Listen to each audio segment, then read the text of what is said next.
Welcome to RKV science talk. நான் doctor Keerthika.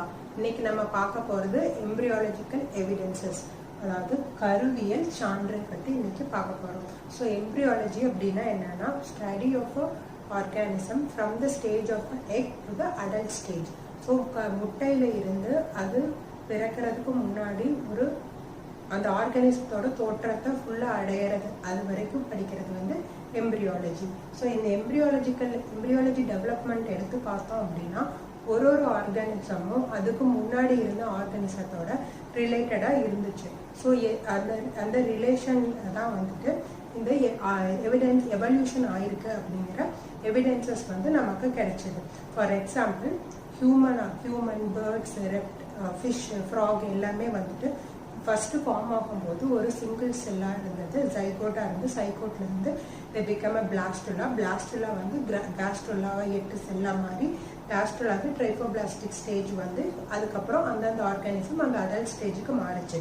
So எல்லாமே அதனுடைய லைஃப் ஹிஸ்ட்ரி எம்ப்ரியாலஜியில் ஸ்டார்ட் ஆகும்போது ஜைகோட்லேருந்து சிங்கிள் செல்லிருந்து தான் அது ஸ்டார்ட் ஆனதுனால எல்லாமே வந்துட்டு தே ஹாவ் அ காமன் ஆன்செஸ்டரா, எல்லாத்துக்கும் ஒரே மூதாதையரா இருக்கணும், எல்லாமே ஒன்றுக்கு ஒன்று ரிலேட்டட் தான் அப்படின்னு சொன்னாங்க. ஸோ அதை வச்சு எர்ன்ஸ்ட் வான் ஹெக்கல் அப்படின்னு ஒரு சயின்டிஸ்ட் வந்து ஒரு லாவை ப்ரொப்போஸ் பண்ணாரு. அதுக்கு பேர் வந்து பயோஜெனிக் லா, தமிழ்ல உயிர் வழி தோற்ற விதி. இதுக்கு இன்னொரு பேர் வந்து லா ஆஃப் ரிகேபிட்டுலேஷன், இல்லாட்டி தொகுத்துறை கோட்பாடு அப்படின்னு அர்த்தம். இந்த லால அவர் என்ன சொன்னாரு அப்படின்னா, ஒரு life history of the organism repeats the evolutionary history of the race. அப்படின்னா என்னன்னா, ஒரு ஆர்கானிசத்தோட லைஃப் ஹிஸ்டரி, அதாவது அது எக்கில் இருந்து அது எப்படி டெவலப் ஆகி அடல்ட் ஆகுதோ அந்த ஹிஸ்டரி எடுத்து பார்த்தோம்னா அந்த ஆர்கானிசத்தோட ரேஸ், அந்த இனத்தினோட எப்படி வந்து எவால்வ் ஆச்சு, எப்படி பரிமாணம் அடைஞ்சது அப்படிங்கிற ஹிஸ்டரியை வந்து அது வந்து சொல்லணும் அப்படின்னு சொன்னாரு. So the life history of the organism repeats the evolutionary history of the race அப்படின்னு சொன்னாங்க. ஸோ இது அப்படின்னு பார்த்தோம்னா, இப்போ ஹியூமன் ஹார்ட் எடுத்துட்டோம்னா ஹியூமன்ல 4 சேம்பர்ட் ஹார்ட், அதே மாதிரி ஃப்ராக்ல வந்து 3 சேம்பர்ட் ஹார்ட், ஃபிஷ்ல வந்து 2 சேம்பர்ட் ஹார்ட். ஸோ எல்லா ஹார்ட்டுமே வந்து இனிஷியலாக ஸ்டார்ட் ஆகும்போது ஒரு டியூப் மாதிரி இருந்த ஸ்ட்ரக்சர்லாம் எவல்யூஷன்ல பரிமாணத்தில் ரெண்டு சேம்பர் ஆகுது, அப்புறம் 3 சேம்பர் ஆகி இப்போ ஹைலி எவால்வ் ஆகி 4 சேம்பராக இருக்கு. ஸோ இதை எடுத்து பார்த்தோம் அப்படின்னா, சின்ஸ் எல்லாமே இந்த டியூப்லர் ஸ்ட்ரக்சர்லேருந்து டெவலப் ஆகிருக்கிறனால ஒரு காமன் ஆன்செஸ்டர் தான் இந்த எல்லா ஆர்கானிசத்துக்கும் இருக்கணும் அப்படின்னு சொன்னாங்க. ஸோ அதை வச்சு தான் என்ன சொன்னாங்கன்னா, life history of the organism repeats the evolutionary history of the race. அதுதான் வந்து பயோஜெனிக் லா அல்லது உயிர் வழி தோற்ற விதி அப்படின்னா. So according to biogenic law, the life history of the organism, that is life history of the organismத்துக்கு இன்னொரு நேம் வந்து they say it as a ontogeny அப்படின்னு அர்த்தம். So the life history of the organism, which is ontogeny, repeats the evolutionary history of the race, which is a phylogeny. So இந்த biogenic law எப்படி சொல்றாங்க அப்படின்னா, ontogeny repeats phylogeny. So ontogeny அப்படின்னா தனி உயிர் வளர்ச்சி, பைலோஜெனி அப்படின்னா இன வளர்ச்சி. ஸோ இதில் என்ன சொல்றாங்கன்னா, ஒரு தனி உயிரோட வளர்ச்சி அதோட இன வளர்ச்சியை வந்து அது வந்து காட்டுது அப்படின்னு சொன்னாங்க. ஸோ இதுக்கு எக்ஸாம்பிளா இதில் என்ன சொன்னாங்க அப்படின்னா, ஹைலி எவால்வ்டு ஆர்கானிசம் தன்னுடைய ஆன்செஸ்டரோட அடல்ட் ஆர்கானிசம் மாதிரி அந்த எம்ப்ரியோ வந்து அது மாதிரி இருந்துச்சு அப்படின்னு சொன்னாங்க. இப்போ ஹைலி எவால்வ்டு ஆர்கானிசம் வந்து இப்போ ஹியூமன் எடுத்துக்கிறோம் அப்படின்னா, ஹியூமனோட ஆன்செஸ்டர் வந்து ஃபார் எக்ஸாம்பிள் இப்போ மங்கி எடுத்துக்கிறோம் அப்படின்னா, ஹியூமன் எம்ப்ரியோல டெய்ல் இருந்துச்சு. ஸோ அதே மாதிரி அடல்ட் மங்கிலையும் பிறக்கும் போது அதுக்கு டெய்ல் இருக்கு. So the human embryo resembles, which is highly evolved organism, resembles that of the ancestor which is an adult அப்படின்னு சொன்னாங்க.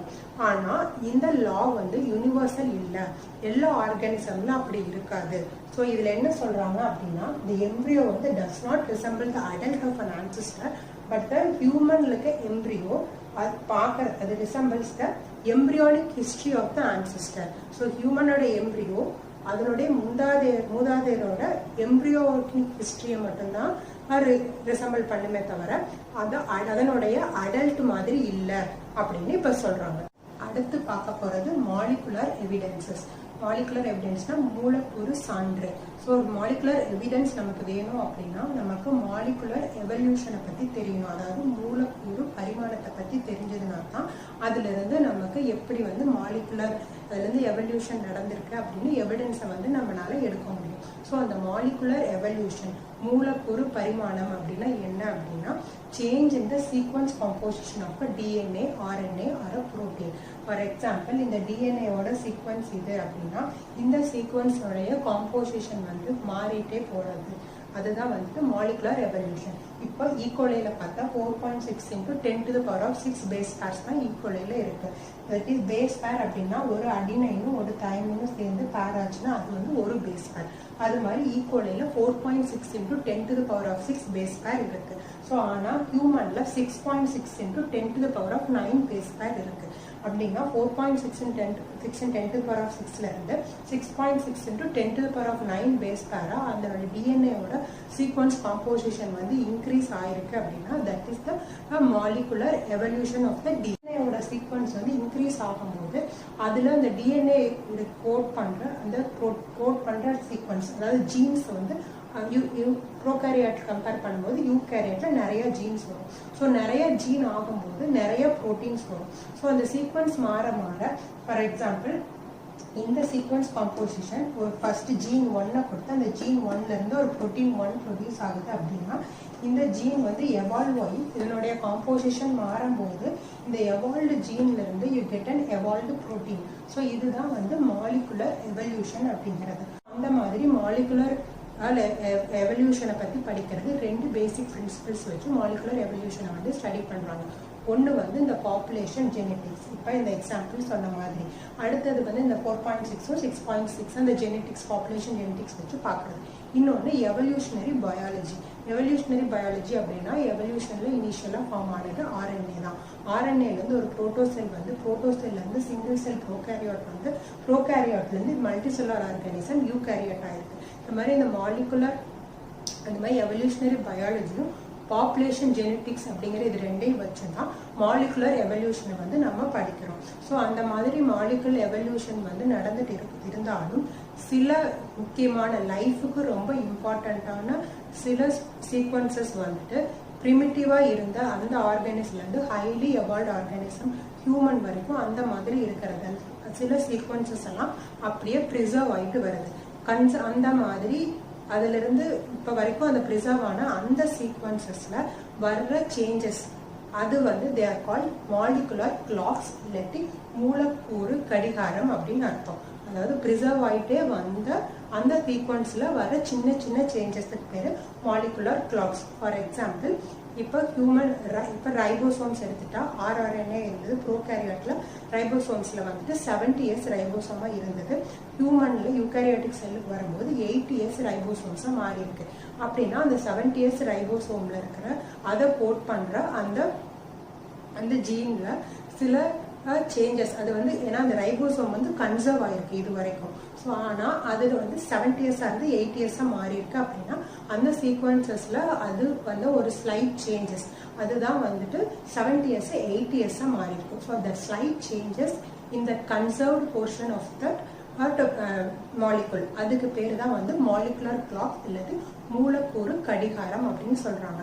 ஸோ அந்த மாதிரி ப்ரிசர்வ் ஆனதுல இந்த ரைபோசோம்ஸ் ஆர்ஆர்என்ஏ மாதிரி இன்னொரு எக்ஸாம்பிள் வந்து சைட்டோக்ரோம் சி. மைட்டோகாண்ட்ரியால ஆக்சிடேட்டிவ் ரெஸ்பிரேஷன் நடக்கும்போது என்ன ஆகுது அப்படின்னா அந்த ஆக்சிடேட்டிவ் ரெஸ்பிரேஷன்ல இருக்க சைட்டோக்ரோம் சிங்கிற ப்ரோட்டீன் வந்து மைட்டோகாண்ட்ரியால இருக்கு. ஸோ அப்படி நடக்கும்போது ஒரு குளுக்கோஸ்ல இருந்து 38 ATP மாலிகுல்ஸ் ப்ரொடியூஸ் ஆக முடியுது. So which is very good when compared to anaerobic respiration where ஒரு குளுக்கோஸ்ல இருந்து 2 ATP தான் ப்ரொடியூஸ் பண்ண முடியுது. ஸோ இந்த சைட்டோக்ரோம் சி வந்துட்டு பிரிமிட்டிவ் ஆர்கானிசமா இருந்ததுல இருந்து இப்போ வரைக்கும் ப்ரிசர்வ் ஆயிருக்கு. So which is the evidence that molecular evolution has happened. I hope உங்களுக்கு எல்லாம் புரிஞ்சிருக்கும் அப்படின்னு நான் நம்புறேன். இந்த வீடியோ உங்களுக்கு பிடிச்சிருந்ததுன்னா லைக் பண்ணுங்க, ஷேர் பண்ணுங்க, சப்ஸ்கிரைப் பண்ணுங்க. நெக்ஸ்ட் வீடியோல I will meet you. By.